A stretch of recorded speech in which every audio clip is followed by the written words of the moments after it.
sur l'extrême droite. Contre la montée de l'extrême droite, quelle politique pour les travailleurs? On pourra faire une introduction et une discussion après. Donc, à la présidentielle de 1974, Le Pen, il récoltait 190 000 voix.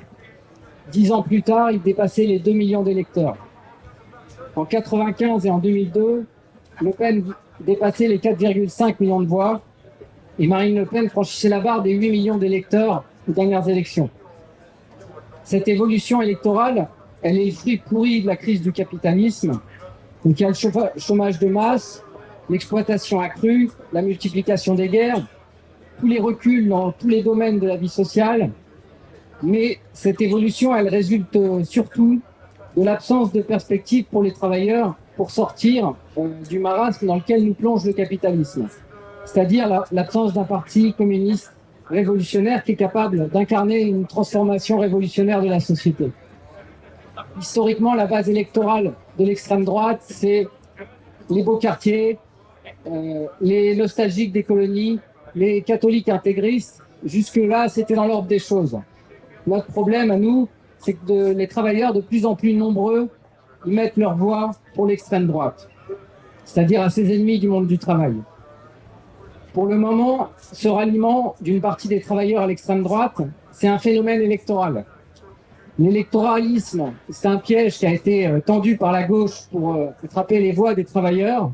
Et maintenant, c'est le Rassemblement national qui en profite.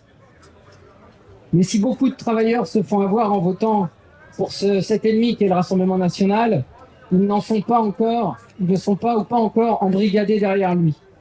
Dans le sens où ils ne se ruent pas en masse prendre leur carte au RN. Ils ne manifestent pas derrière les idées les plus réactionnaires du Rassemblement national. Ils n'en sont pas, les travailleurs qui votent pour eux, ils n'en font pas aller casser la gueule à d'autres travailleurs parce qu'ils seraient à la CGT ou parce qu'ils seraient communistes.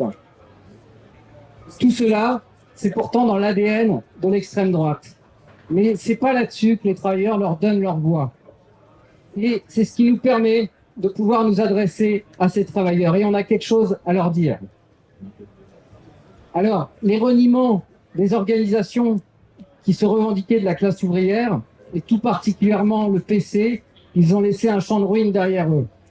Depuis Marx, le mouvement ouvrier, il s'est construit sur cette certitude que l'émancipation des travailleurs, ça serait l'œuvre des travailleurs eux-mêmes, qu'il n'y avait pas de sauveur suprême, que les travailleurs n'avaient pas de patrie et qu'ils devaient s'unir par-delà les frontières.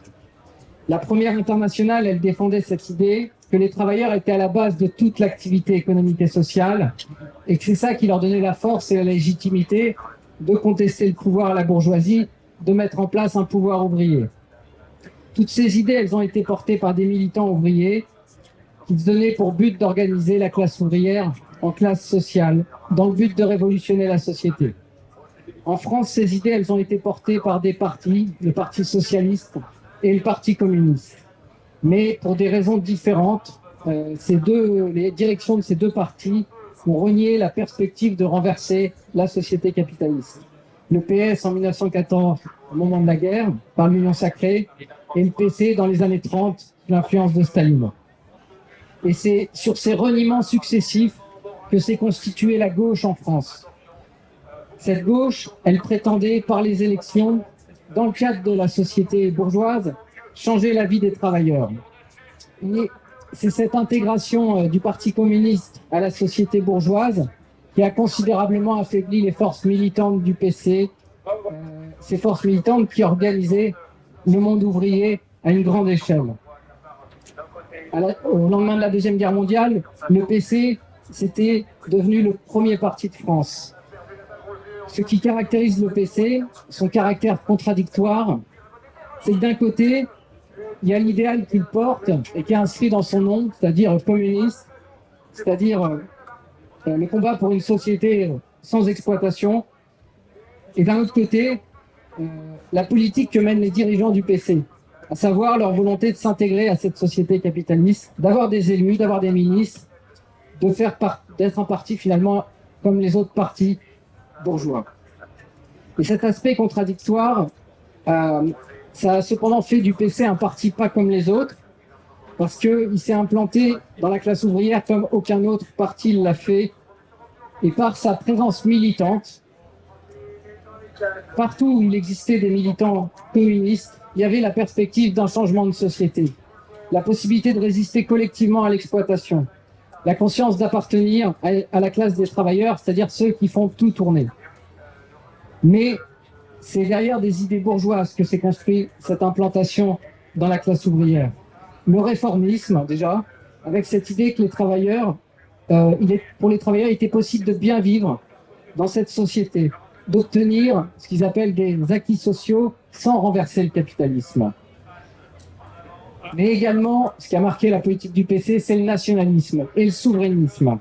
C'est l'idée qu'il fallait défendre l'économie française, l'industrie française, contre les concurrents étrangers, et que cela profiterait aux travailleurs.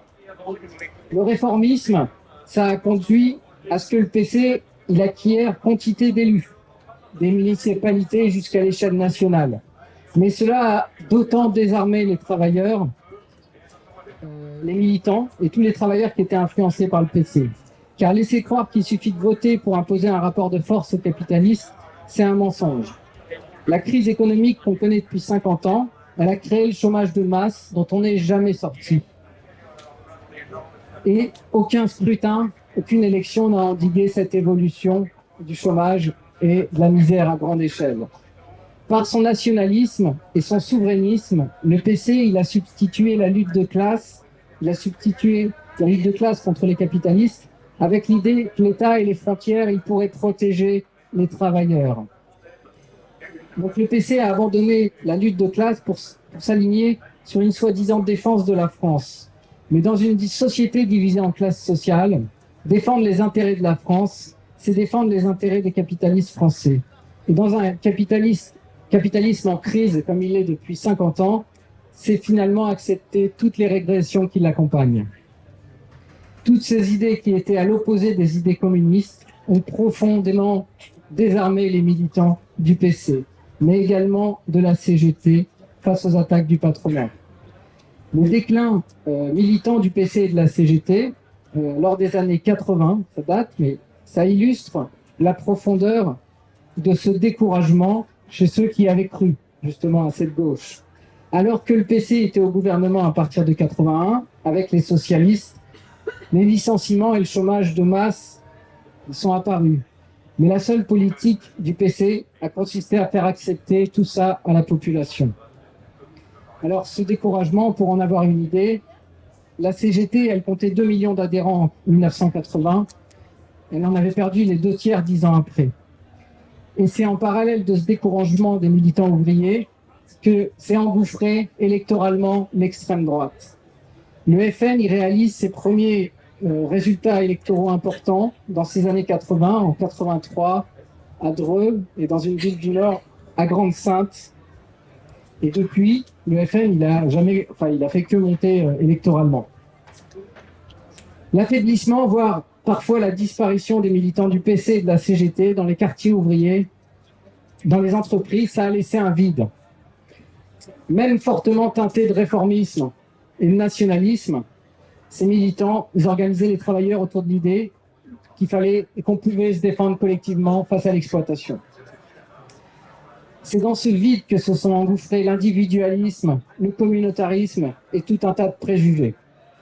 C'est dans ce vide que les idées bourgeoises se sont engouffrées dans le monde ouvrier.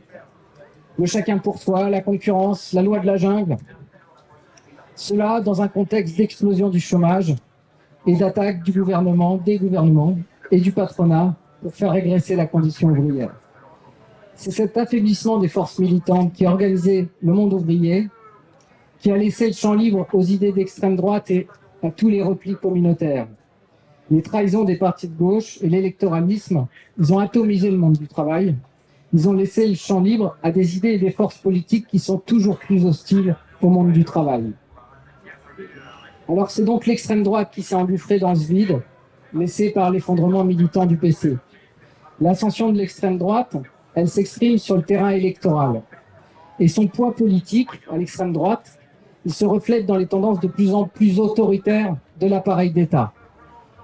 La situation générale, elle est marquée par la crise économique, par les rivalités entre les grandes puissances, par la montée à la guerre. Pour le monde du travail, l'aggravation de l'exploitation, l'aggravation des conditions de vie, après des années et des années de régression. Cette situation, elle place le monde du travail devant des défis qui soulèvent une grande inquiétude. Les travailleurs n'ont jamais été aussi démunis face à toute cette situation. L'inquiétude pour son boulot, l'inquiétude pour se loger, pour se soigner, l'inquiétude face à la montée à la guerre. Le Pen, elle se présente comme l'alternance à Macron. Elle le peut d'autant plus qu'il y a un rejet massif dans le monde du travail contre Macron. L'extrême droite, elle peut d'autant plus surfer sur ce rejet qu'elle peut mettre dans la balance que eux, on les a jamais essayés. Et comme les travailleurs n'ont pas de perspective pour se battre collectivement, ils cherchent dans les élections leur planche de salut, même si c'est une planche toute pourrie. Le poids électoral de l'extrême droite, qui augmente d'élection en élection, ça pèse déjà tout son poids sur la société et ça renforce toute forme d'autorité qui existe partout dans la société. Toutes ces formes d'autorité, ce sont des forces qui sont hostiles aux travailleurs. L'autorité de l'État, à travers le renforcement des forces de répression, la police, la justice, mais également l'autoritarisme patronal au sein des entreprises pour faire accepter quantité de régression. Le délitement dans les villes ouvrières, il est provoqué par l'accumulation des richesses au sommet de la bourgeoisie et en parallèle par l'appauvrissement de la population. De cela, ça résulte une difficulté pour tout ce qui est essentiel pour vivre, les salaires, les soins, le logement, etc. Mais c'est aussi l'accroissement de tous les problèmes qui sont liés à la dégradation de la situation, à la pauvreté, à l'individualisme, c'est-à-dire tous les problèmes d'insécurité, la drogue, tout ce qui pourrit les nombreux quartiers populaires. Et ce délitement de la société, Le Pen, elle l'utilise pour prôner des mesures autoritaires. Mais les mesures autoritaires que prône Le Pen, ce sont des mesures autoritaires imposées par l'État, c'est-à-dire dans la droite ligne de ce que fait déjà Macron. L'État, il est capable de prendre des mesures autoritaires, et on le mesure largement ces dernières années. Et on mesure aussi qu'il y a dans l'État des gens tout à fait disposés à les appliquer. Mais ces mesures, elles ont toutes pour point commun d'être des coups portés aux travailleurs. Et elles ne résolvent en rien les problèmes des travailleurs parce que l'État, il n'est pas fait pour cela. Ces dernières années, c'est Macron qui a accompagné ce glissement autoritaire. Plus autoritaire contre les travailleurs migrants, en votant une nouvelle loi contre les travailleurs immigrés, la 29e loi en 40 ans. Plus autoritaire contre ceux qui protestent. Ça a été un événement marquant, par exemple, la répression des Gilets jaunes, à coup de mutilation, d'œil crevé, de condamnation en justice. Plus autoritaire, lorsque le massacre à Gaza par l'armée israélienne, il est utilisé pour mettre toute la population au pas. Donc il y a des manifestations en faveur des Palestiniens qui ont été interdites, des militants de la CGT devant les tribunaux, des élus de la France Insoumise convoqués pour apologie du terrorisme et des étudiants de Sciences Po accusés d'antisémitisme. Dans un contexte de préparation à la guerre, l'État y pèse de tout son poids pour embrigader la population. Et s'il le faut, pour lui apprendre à obéir à coups de trick. Et dans l'autoritarisme que prône Le Pen, tout cela, c'est dans la droite ligne de ce que fait déjà Macron. Dans sa liste des européennes, Le Pen, il n'y a pas un seul travailleur. Ce sont des anciens préfets, hauts fonctionnaires, anciens flics. C'est en soi tout un problème, tout un programme. Ils sont eux-mêmes l'incarnation de cet autoritarisme. Ce sont les mêmes flics qui cognent les manifestants, mais qui n'ont aucune solution à apporter au trafic de drogue dans les quartiers. Non, ce n'est pas les flics qui s'acoquinent eux-mêmes avec les trafiquants. Ce sont les mêmes préfets qui autorisent les manifestations de néo-nazis, mais qui interdisent les manifestations en faveur des Palestiniens.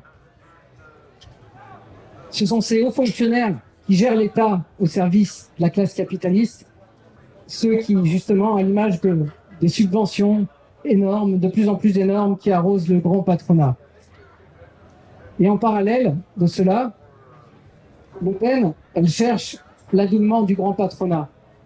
Elle se vante de rencontrer chaque semaine des grands patrons et d'un rendez-vous dans un grand restaurant parisien avec Henri Ponguillot, qui est l'ancien patron d'EDF et de Veolia. Elle en fait un trophée. Parce qu'enfin, les grands patrons dînent avec elles. Elles se vantent de rencontrer chaque semaine des grands patrons. Bardella, lui, il trouve que la France doit être fière de Bernard Arnault et qu'on manque, selon lui, de ce qu'il appelle des grands capitaines d'industrie. À l'Assemblée nationale, le Rassemblement national saute sur toutes les occasions qui se présentent pour se rapprocher des milieux patronaux et leur faire la cour, dans leurs votes comme dans tous leurs amendements. De même qu'au Parlement européen, le Rassemblement national vote en faveur de tout ce qui va dans le sens des capitalistes, de l'industrie, de la finance, de l'agriculture. Ce que Le Pen tient à faire passer comme message au grand patronat, c'est que si elle parvient au pouvoir demain, elle le servira comme Macron les sert. Alors pour faire reculer l'influence de l'extrême droite dans le monde du travail, c'est sur le terrain de la lutte de classe que doivent intervenir les communistes révolutionnaires. Ce n'est certainement pas sur le terrain moral, par la condamnation de l'extrême droite et l'appel à voter pour des forces politiques hostiles aux travailleurs, au nom qui seraient des soi-disant démocrates. En quoi la politique de Macron est préférable à celle de Le Pen pour les travailleurs qui perdent leur emploi, qui ne parviennent pas à vivre de leur salaire.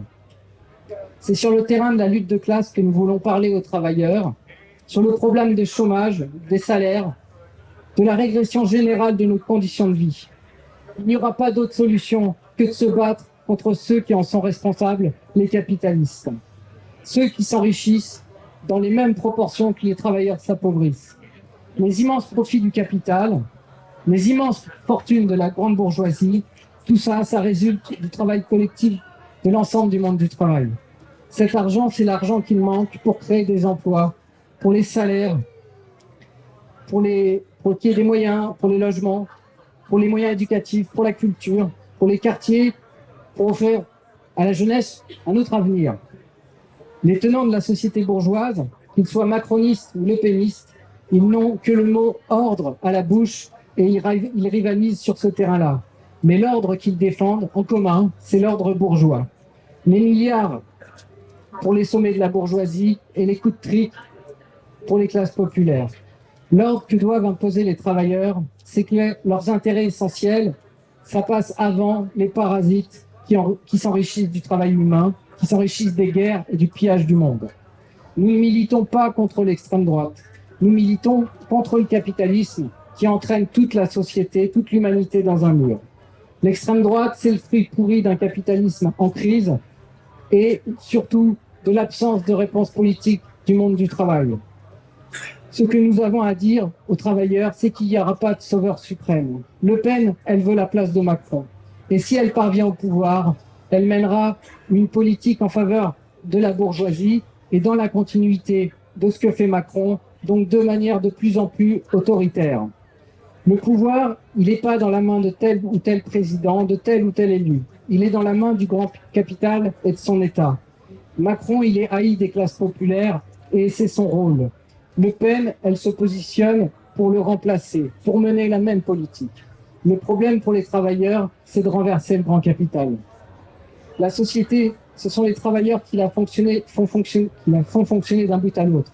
Il n'y a que les travailleurs qui sont capables de représenter une force sociale capable de renverser la grande bourgeoisie et son État. Et pour cela, il faut que les travailleurs se constituent comme une véritable force sociale. Cela, c'est le rôle des militants communistes révolutionnaires depuis Marx. Il faudra bien plus que des mots pour convaincre la grande masse des travailleurs qu'il faudra arracher le pouvoir à la bourgeoisie.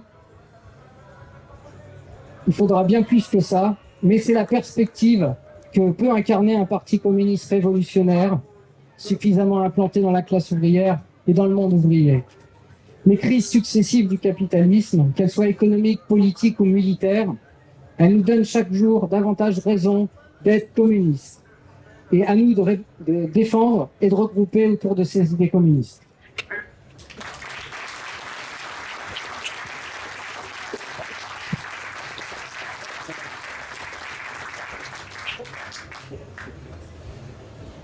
Mes camarades, on va faire passer un micro s'il y a des questions, des interventions. Alors, si possible, s'il y a des interventions d'organisation, déjà c'est une intervention par organisation, oui, je t'ai vu, il n'y a pas de problème. Et le minimum, c'est quand même de se présenter dans ces cas-là. Merci.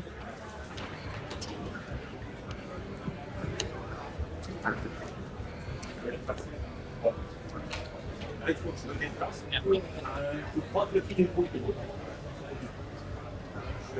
vais me présenter, j'interviens au nom de la Société France. Il faut se poser la question justement de pourquoi la montée de l'extrême droite. Oui, pardon, excusez-moi. Et ça fait 30 ans que le Front républicain écrase la gauche. Le Front républicain était présenté comme pour faire un barrage à la montée de l'extrême droite, soit directement en 2002 par rapport à Chirac, mais aussi dans les municipalités. Et le fait que, évidemment, ce Front républicain au pouvoir, il a attaqué la classe ouvrière, les immigrés, les jeunes des banlieues, et évidemment les Kanaks, et c'est ça qui fait le lit à l'extrême droite. Alors, comment il faut absolument lutter contre l'influence du républicanisme et du mélenchonisme à l'intérieur du mouvement ouvrier. Et donc, comment LO pourrait faire ça, hein, parce que moi, je pense qu'il y a un petit problème avec LO là-dessus. C'est que, en fait, LO n'a pas rompu avec le républicanisme de gauche et refuse de traverser les lignes rouges de la bourgeoisie. Par exemple, vous prenez la laïcité. La laïcité, c'est un des piliers du Front républicain. La laïcité, c'est aussi une des traditions du mouvement ouvrier dans ce pays qui a été dévoyée pour être une arme contre les musulmans et les jeunes des banlieues. Pourtant, jusqu'à aujourd'hui, et c'est dommage, lutte ouvrière refuse de défendre les jeunes des banlieues et aussi a versé dans le républicanisme avec son soutien et l'initiative de la loi contre le fluor en 2004. Donc moi, il y a des propositions concrètes pour... Si tu veux aujourd'hui construire un parti trotskiste dans la classe ouvrière, aujourd'hui, il faut confronter l'influence du mélenchonisme et du républicanisme. Donc, il faut défendre les jeunes des banlieues, il faut donner une direction communiste à cette lutte-là, contre l'oppression et la ségrégation qui refusent. Il faut donner une direction et se battre pour une direction communiste, pour la lutte de libération nationale palestinienne. Et il faut s'opposer aussi frontalement à l'Union européenne. Parce que je ne vois pas comment on peut être pour une Europe des travailleurs si on n'est pas pour la destruction de l'Union européenne impérialiste. Ça, c'est pas possible. Donc, si on veut construire un parti dans la classe ouvrière, qui soit trotskiste, authentiquement trotskiste, c'est ces obstacles-là qu'il faut dégager. Je vous rappelle quand même qu'on donne un soutien critique à lutte ouvrière dans les élections européennes, mais que son refus de défendre les jeunes des banlieues, son refus de se battre pour une direction communiste, la libération palestinienne, et son refus de s'opposer frontalement à l'UE, mine sa propre campagne.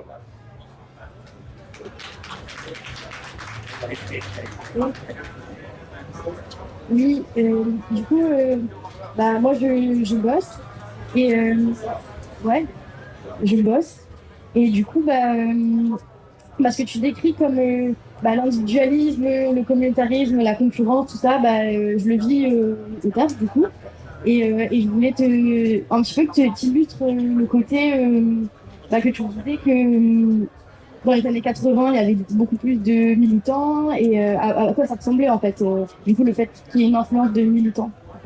Parce que du coup je connais pas ça. Voilà.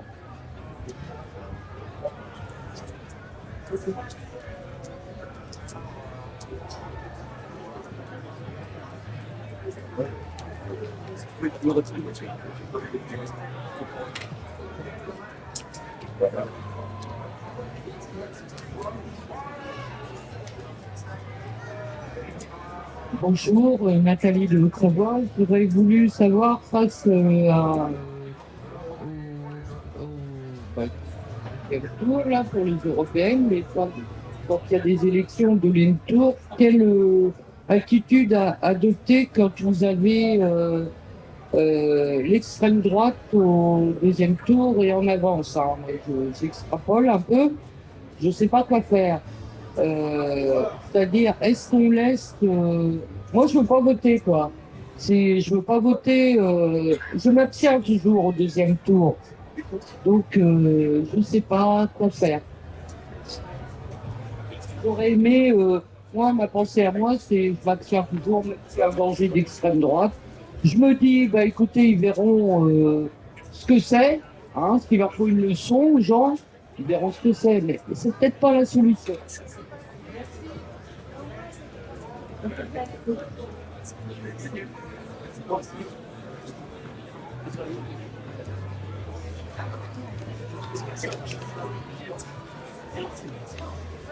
Alors, juste par rapport à ce que tu disais sur qu'est-ce que ça voulait dire le PC à l'époque où il était plus fort. Moi, je vais pas spécialement répondre en racontant l'histoire telle qu'elle était hier, mais telle que même encore elle existe aujourd'hui, parce que ça n'a pas complètement disparu. Et là où il reste des militants qui défendent cette perspective-là, que quand on est un travailleur, on n'est pas là pour obéir, pour tout subir, pour être un esclave, mais qu'on a une force politique, c'est quelque chose qui existe encore. Et autour de chez moi, il y a des usines où il y a encore, quand tu rentres dans l'usine, il y a encore des boîtes où tu rejoins quasiment automatiquement la CGT. Et voilà, juste ça. Alors je dis pas que la CGT c'est une perspective révolutionnaire, mais déjà juste à côté de chez moi c'est la sidérurgie. Déjà les jeunes qui rentrent là-dedans, ils apprennent quand même à se battre collectivement, quoi. Voilà, ils apprennent que cette usine elle fonctionne grâce à eux et que c'est eux qui la font fonctionner. Alors l'idéal c'est qu'on y apprenne aussi que et nous notre perspective communiste et ce qu'on a apporté d'extraordinaire à ceux qui font fonctionner cette société, c'est que non seulement il faut se battre au quotidien pour nos problèmes au quotidien, mais il faudrait que cette société-là, on la change, quoi. Il faudrait que cette société-là, on la change parce qu'elle nous mène droit dans le mur et parce qu'on ne peut pas laisser ceux qui sont au pouvoir continuer de nous emmener droit dans le mur. Voilà, il y a la montée à la guerre, il y a la crise économique, il y a tout ça. Et nous, c'est ça qu'on a à leur transmettre. Et c'est juste pour dire que à une époque, ces idées, en fait, quand il y a des militants qui ont essayé de gagner des travailleurs à ces idées-là, eh ben ça a marché, quoi. Voilà. Aujourd'hui, c'est des idées qui sont très minoritaires pour les raisons que j'ai voulu expliquer très rapidement.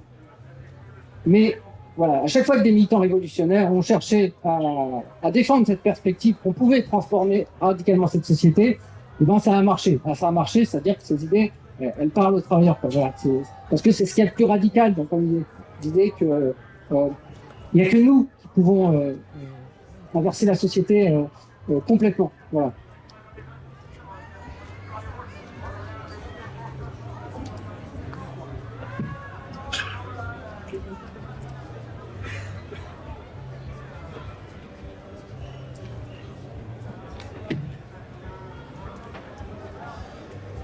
Alors, il y avait plusieurs choses dans une intervention.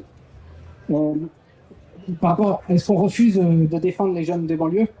Nous, déjà, notre problème, c'est pas de défendre qui que ce soit, c'est de défendre des idées, quoi. C'est de défendre des idées et que ces idées, il y ait un maximum de travailleurs qui les fassent les leurs pour changer la société.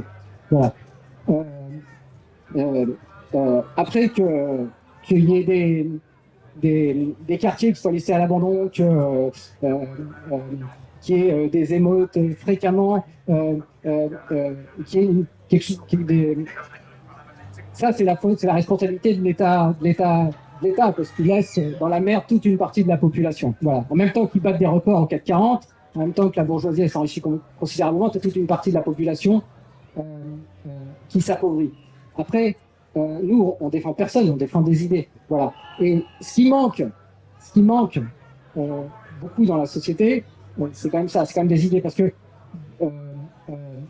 brûler des voitures, brûler un immeuble, brûler une bibliothèque, ou même se friter avec les flics, ça mène à rien en fait, ça mène strictement à rien du tout.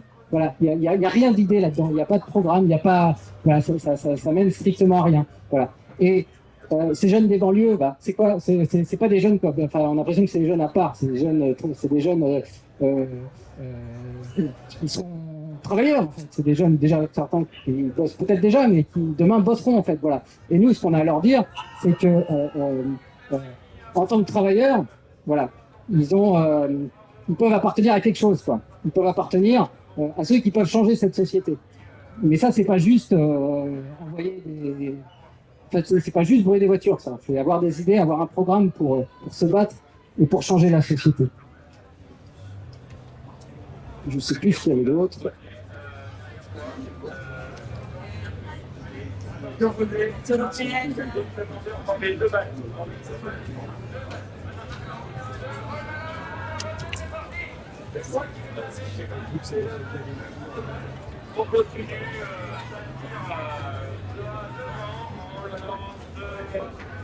Bonjour, je m'appelle Philippe. Enfin, moi, je voudrais faire remarquer quand même une chose.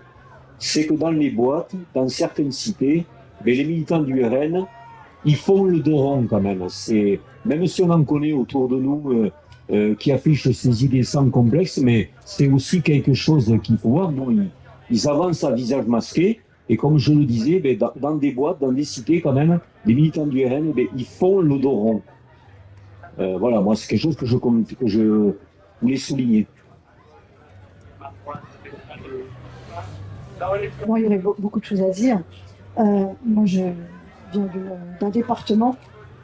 Il y a deux députés Rassemblement National et le troisième un LR très, très radical. C'est assez représentatif d'un état d'esprit majoritaire chez les gens, qui est un état d'esprit, on va dire, ultra droitier. C'est quelque chose qui se vit dans le quotidien. Moi, ce que je voulais dire trois choses. D'une part, je pense qu'il ne faut pas attendre effectivement qu'on change de société pour que ça bouge concrètement du point de vue de ce qui nous anime, nous inquiète en ce moment. Moi, je pense que la question du racisme elle reste fondamentale. La question du bouc émissaire qui est présente depuis extrêmement longtemps. Enfin, je sais pas, ça commence. Enfin, les premiers les premiers scores importants de Jean-Marie Le Pen sont bien avant les années 2000.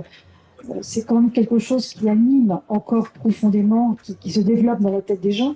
Et je pense qu'on n'a jamais pris en compte cette question-là. Elle n'a jamais été prise à bras le corps. Parce que justement, dans une société nouvelle, c'est un problème qui se réglera. Non. La question du racisme, il aurait fallu se la coltiner au corps à corps. Et pour le coup, quand on dit on se bat pour les idées, pour moi, se battre pour les idées, ça ne veut rien dire si ça ne passe pas par des gens de manière très très concrète.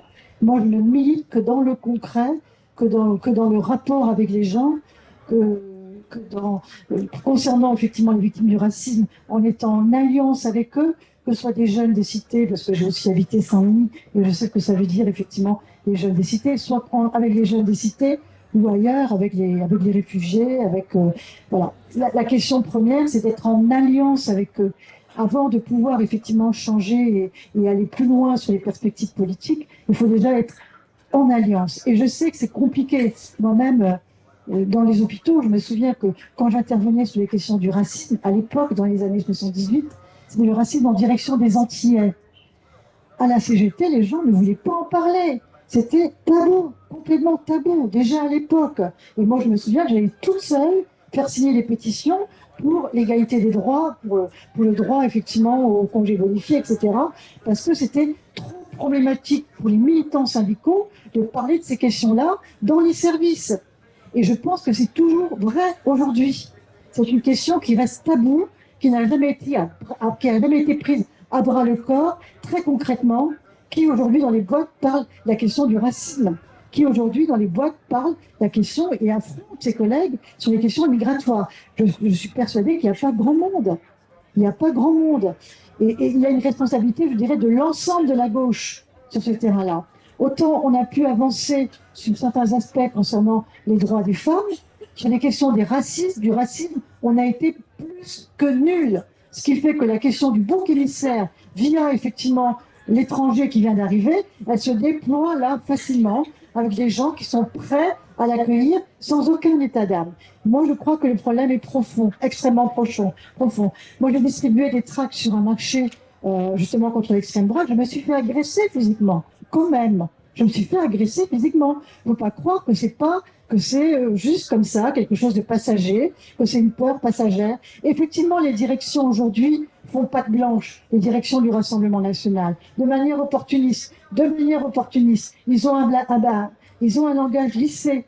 Mais quand même, derrière, ils sont organisés, et y compris, et moi, en quoi je ne suis pas d'accord non plus, moi, à la limite, c'est pas moi qui vais être la victime, la première victime, même si, effectivement, je suis connue comme étant militante antiraciste, même si je reçois, etc., c'est pas moi. C'est les gens qui viennent d'arriver, c'est les gens qui sont ostracisés, c'est les racisés. Et moi, je ne veux absolument pas prendre le risque ou des risques supplémentaires pour eux, ni pour les jeunes des cités. Pour moi, c'est inimaginable. Inimaginable. Donc, qu'est-ce qu'on fait maintenant?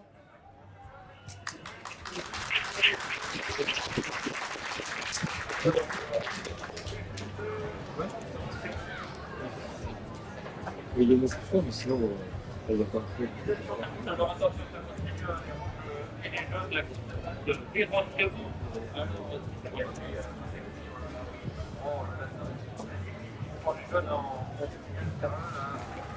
Alors, c'était la question sur quelle attitude on prend au deuxième tour des élections.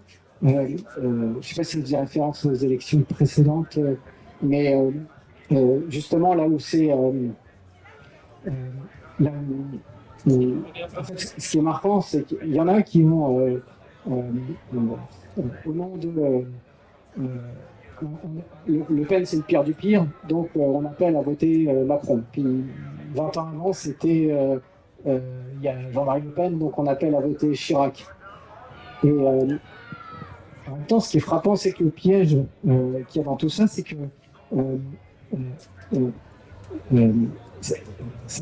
en fait, déjà, ça sous-entend que le pouvoir, il est dans la main de telle ou telle personne qu'on élit. Alors que le pouvoir, il est dans la main de la classe capitaliste. Et en fait, finalement, ceux qui ont accompagné toute la régression, que ce soit au niveau du racisme, au niveau des idées xénophobes, des idées dégueulasses, mais aussi de la condition générale des travailleurs, toute la régression, elle a été mise en place par ceux qui devaient nous protéger contre Le Pen. Donc en fait, voter pour des démocrates, comme ils se disent, ça n'empêche pas l'évolution vers Le Pen, quoi. Finalement, ceux qui font la politique de l'extrême droite, c'est même ceux qui sont censés être des démocrates, quoi. Donc ça ne protège en rien les travailleurs de faire ça. C'est trompeur. La dernière loi Macron contre les immigrés, il reprend mot pour mot le programme de Le Pen depuis 30-40 ans. C'est le droit du sang, quoi. Voilà. Donc, voilà. Nous, la seule perspective qu'on a à donner, la seule raison pour laquelle on se présente aux élections, déjà, c'est de défendre notre perspective à nous, la perspective communiste, et ça s'arrête là. Et après, ce qu'on a à dire, c'est que peu importe celui qui sera au pouvoir, les capitalistes, ils sont au pouvoir, et que ce soit un tel ou un tel, finalement, la politique, ils appliqueront la politique qu'a besoin la bourgeoisie. Et là, l'évolution de la société ces dernières années, finalement, elle montre que on va de plus en plus vers quelque chose de... Voilà, c'est frappant ces dernières années, on mesure quelque chose de plus en plus autoritaire. Et c'est même pas Le Pen qui met en place cette politique autoritaire, c'est ceux qui sont censés être des démocrates qui l'appliquent. Alors, la question du racisme, alors, moi je peux pas voilà, il y a ton témoignage, il y a ce que tu dis. Moi, je ne nie pas que c'est une réalité et que c'est un poison et que ça va prendre de l'ampleur, etc. Et il y en a dont le rôle, c'est tellement un poison pour les travailleurs, pour diviser les travailleurs, donc qu'il y en a dont le rôle, c'est de l'alimenter, c'est de le fabriquer, c'est de le créer. C'est-à-dire c'est des gens qui ont fait Bac plus 8, Bac plus 12, et qui vont chercher des idées dans le caniveau parce qu'ils tiennent à quelque chose, c'est que les gens soient racistes, quoi. Maintenant, ils créent même des chaînes de télé spécialement pour que les gens deviennent racistes, quoi. Alors, moi, ce que je trouve frappant, c'est que même, y compris, il y a esquivage maintenant, où on travaille à côté et on se dise, j'ai pas, voilà, où chacun se regroupe selon son origine. Et puis, on laisse passer les blagues des autres qui font des blagues contre un tel parce que telle origine, etc. Et alors ça, moi, je le ressens. Et justement, c'est là où on peut intervenir. C'est que si on fait ça, bah, finalement, on tombe dans le piège que nous tendent tous ceux qui sont au service de cette société de classe et d'injustice. Et pour maintenir une société de classe et d'injustice, ils ont tout le temps cette volonté de nous diviser, de nous fragmenter, de nous atomiser les uns contre les autres. En fait, ils font la politique que font les managers dans une entreprise, c'est-à-dire atomiser chaque travailleur, quoi. Chaque parcours est individualisé. Si tu veux, ton existence même dépend de si tu es en guerre contre tous les autres, quoi. Voilà. Donc ça, c'est leur politique d'atomiser tout le monde, quoi, d'atomiser tous les travailleurs. Et le mouvement ouvrier, il s'est toujours construit sur l'inverse, quoi. Qu'est-ce qui fait qu'on a quelque chose en commun, quoi? Qu'est-ce qui nous renforce? Nous renforcer, c'est pas de se diviser, quoi. C'est pas de se diviser ni sur l'origine, ni sur le sexe, ni sur je sais pas quoi, la religion.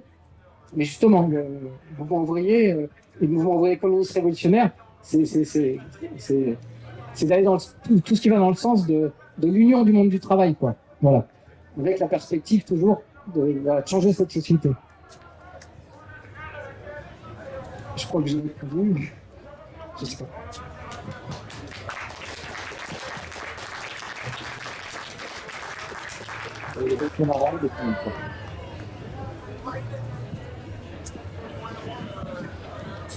Bonjour, Lazarus de la section allemande de la Ligue pour la quatrième internationale.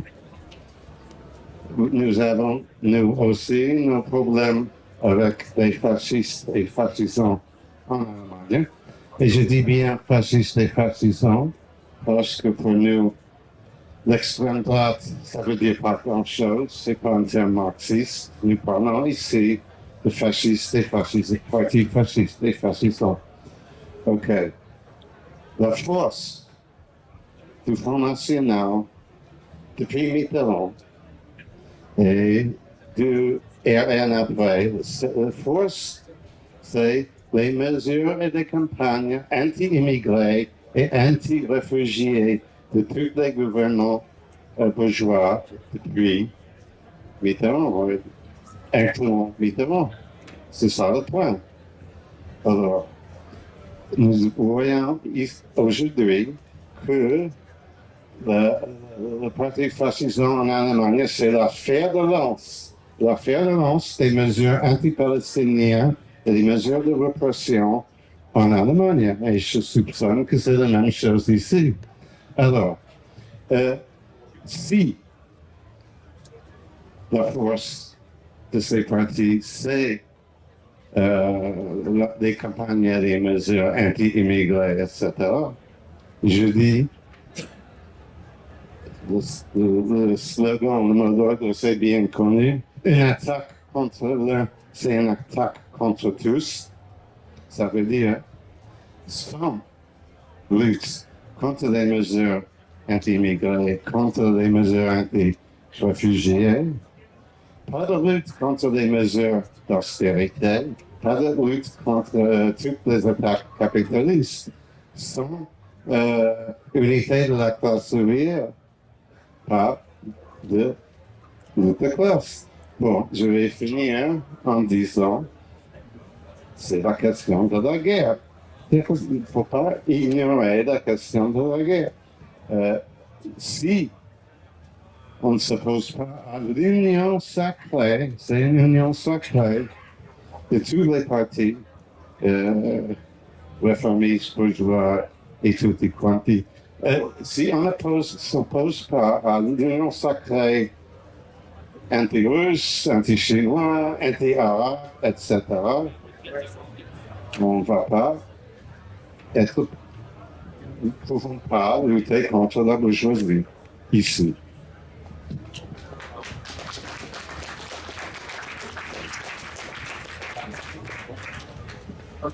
Salut à tous. C'était pour rebondir sur ton intervention, parce que tu parles du racisme. Et ouais, c'est un poison. On sent tous. On sent que c'est pesant. Tous. Et ça, dans les boîtes, partout, voilà, on entend des remarques. Les managers, ils font tout pour monter les travailleurs les uns contre les autres. Ça, c'est un truc qu'il faut qu'on combatte, évidemment. Et justement, les militants, comme tu disais, c'est ça, en fait, quand le copain, il dit « nous, on défend des idées ». C'est ça qu'il dit. Il dit qu'il y a des militants dans les boîtes qui défendent ces idées-là, qui, avec les travailleurs, disent on n'a pas de frontières entre nous.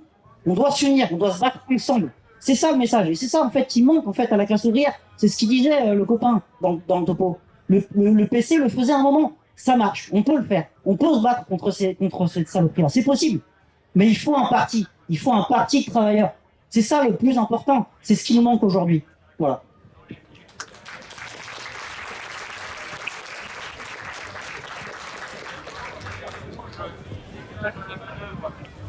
C'est pour aller dans le même sens que le copain. Moi, ça me fait penser tout ça. Mon arrière-grand-père qui avait rejoint le PC après la guerre. Et en fait, c'était déjà c'est un médecin qui était communiste qui lui avait dit de rejoindre. Alors lui, il était ouvrier. Et en fait, c'était la perspective de renverser le capitalisme. Le PC, il parlait encore de la dictature du prolétariat. Tout ça, il a mis ça à la poubelle dans les années 70. Donc en fait, il s'est limé les griffes, limé les crocs, et c'est devenu un parti complètement inoffensif, quoi. Et c'est quand on est sur des perspectives de lutte de classe que là, les travailleurs comprennent quel est leur ennemi commun. Et l'ennemi commun, c'est pas le travailleur parce qu'il a une orientation sexuelle différente, pas le travailleur parce qu'il a pas une couleur de peau, la même nationalité, mais l'ennemi commun, c'est la bourgeoisie, quoi. Et c'est vrai que c'est ça, il faut retrouver ces idées-là, et il faut des gens qui les portent, qui militent pour ça, parce que c'est ces seules idées-là qui permettent de lutter contre l'extrême droite.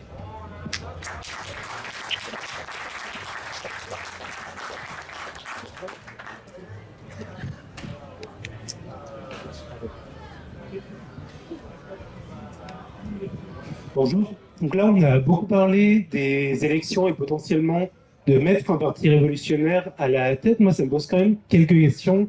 Une première, c'est que même si demain, on avait un parti révolutionnaire qui venait à la tête de l'État, on aurait toujours un système bancaire qui serait organisé de la même façon, un système économique et entrepreneurial qui serait aussi organisé de la même façon, des classes sociales qui, dans un premier temps, seraient les mêmes.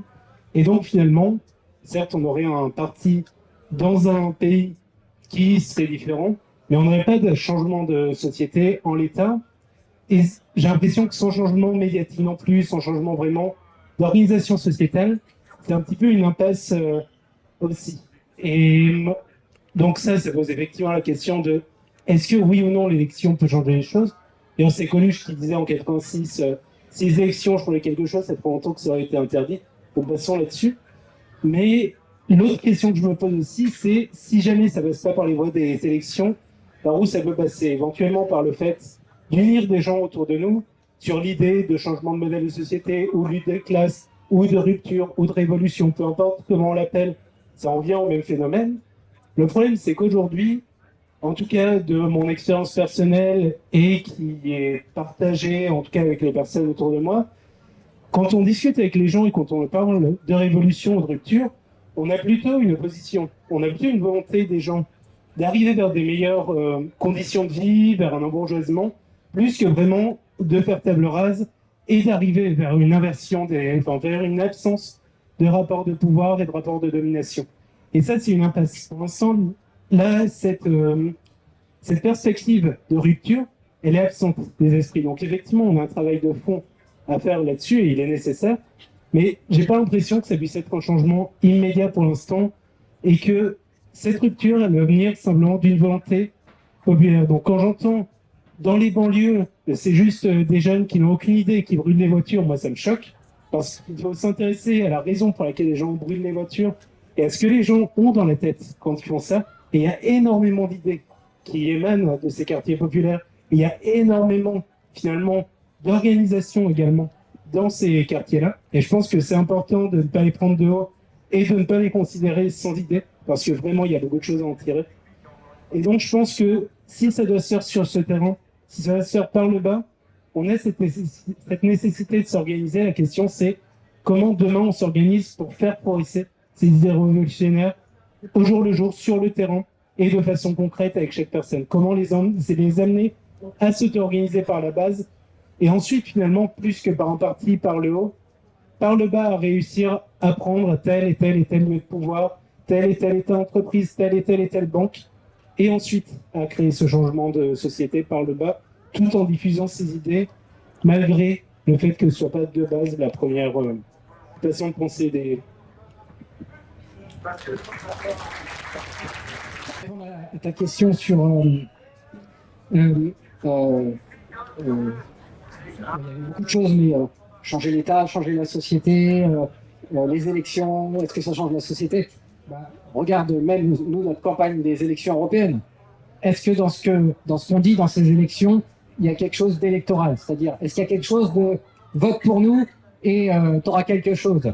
Et vote pour nous et on te promet ceci, on te promet cela. Notre campagne aux élections européennes, comme chacune de notre campagne électorale, on s'adresse aux travailleurs comme à ceux qui peuvent changer cette société. Voilà. Donc, c'est ça la perspective de notre campagne aux élections. Voilà. La société, il va falloir qu'on la change. Et c'est ce but-là. Et après, oui, c'est le fondement de nos idées. Je sais pas, peut-être qu'on s'est pas compris, mais si, nous, quand on dit qu'il faut un pouvoir ouvrier, c'est pas juste changer les bonhommes au sommet de l'État. Il faudrait qu'un pouvoir ouvrier, ce serait un pouvoir qui contrôle les entreprises, qui contrôle toute l'administration, toutes les communes, toute la vie sociale, quoi, toute la vie économique et sociale. Voilà. Et à la question, oui, il faudrait que ça soit dans l'autre sens. C'est-à-dire que toute la richesse qui est dans cette société, et il y en a énormément, il faudrait que ce soit les travailleurs qui décident qu'est-ce qu'on en fait. Et les usines, qu'est-ce qu'on en fait. Et on aurait énormément d'idées, de propositions et de solutions pour régler nos problèmes. Aujourd'hui, ils ont des solutions pour leurs problèmes à eux. Et ils nous font payer leurs problèmes à eux. Voilà. Alors, je voulais juste dire par rapport aux interventions qu'il y a eu sur construire un parti, ce qu'on a à dire aux travailleurs.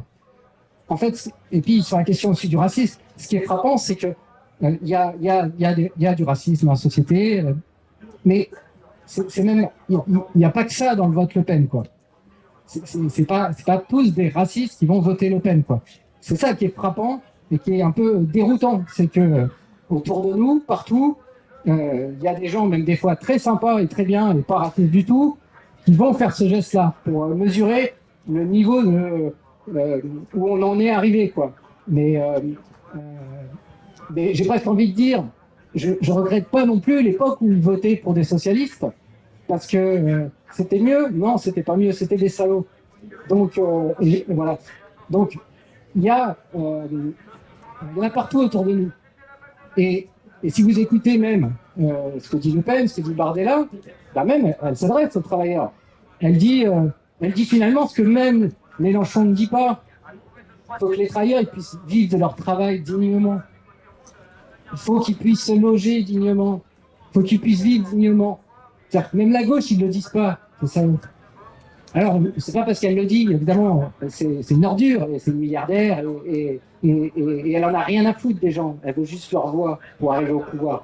Mais c'est juste pour mesurer ce problème-là. Et nous, on a quelque chose à dire à tous ces travailleurs autour de nous, proches de nous,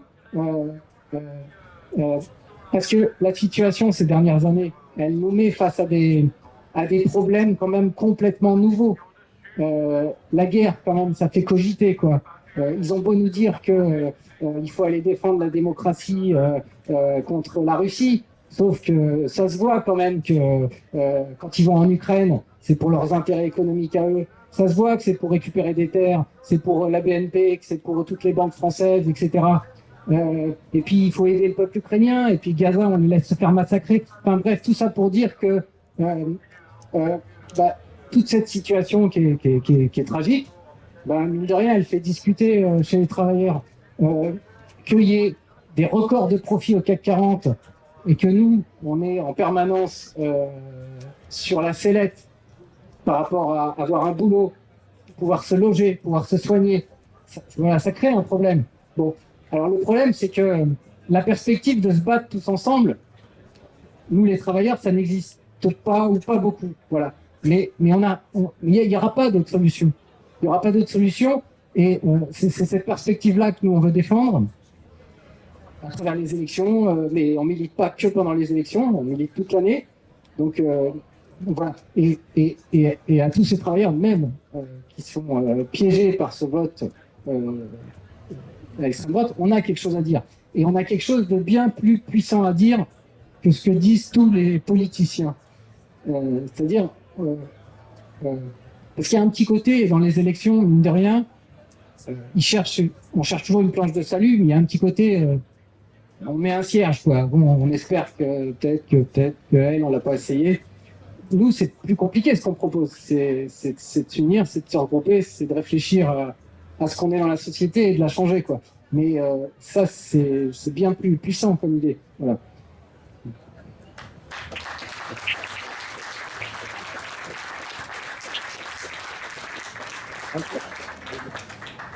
Alors, du coup, il faut laisser le forum. C'est un peu juste après, il y a le forum des camarades de combat ouvrier, Martinique, Guadeloupe, la question de l'autonomie.